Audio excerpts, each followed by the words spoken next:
ദൈവത്തിൻ്റെ അതിപരിശുദ്ധമായ നാമം വാഴ്ത്തപ്പെടുമാറാകട്ടെ. വേഗത്തിൽ വരാമെന്ന് അരുളി ചെയ്ത കർത്താവായ യേശുക്രിസ്തുവിൻ്റെ നിസ്തുല്യമായ നാമത്തിൽ എല്ലാ പ്രിയപ്പെട്ടവർക്കും പ്രഭാത വന്ദനത്തെ അറിയിക്കുന്നു. ഇന്നത്തെ പ്രഭാത ചിന്തയ്ക്കായി 1 തെസ്സലോനിക്യ ലേഖനം 5-ാം അധ്യായം അതിൻ്റെ 17-ാമത്തെ വാക്യം, ഇടവിടാതെ പ്രാർത്ഥിക്കുകയും എല്ലാറ്റിനും സ്തോത്രം ചെയ്യുകയും. വിശുദ്ധ തിരുവചനത്തിൽ പ്രാർത്ഥനയെക്കുറിച്ചുള്ള പ്രാധാന്യത നമുക്ക് ശ്രദ്ധിക്കാവുന്നതാണ്.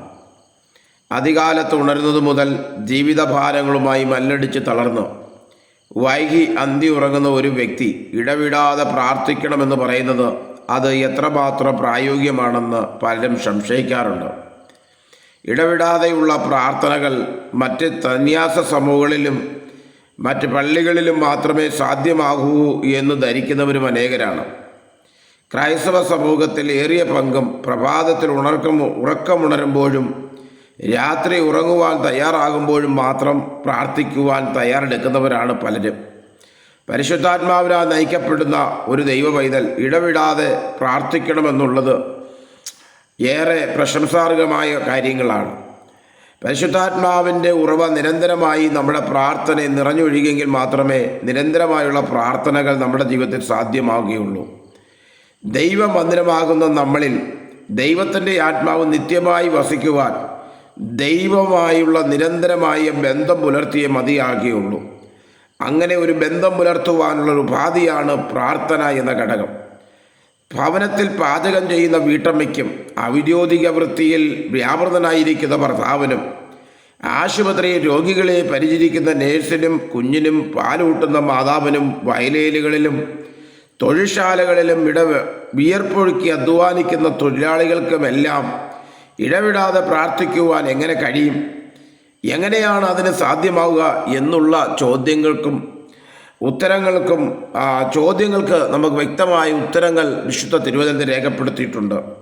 ശബ്ദമുയർത്തി നിലവിളിച്ചുകൊണ്ടുള്ള ഒരു പ്രാർത്ഥനാ ശൈലി അല്ല ഇവിടെ പരിശുദ്ധാത്മാവ് ആഗ്രഹിക്കുന്നത്.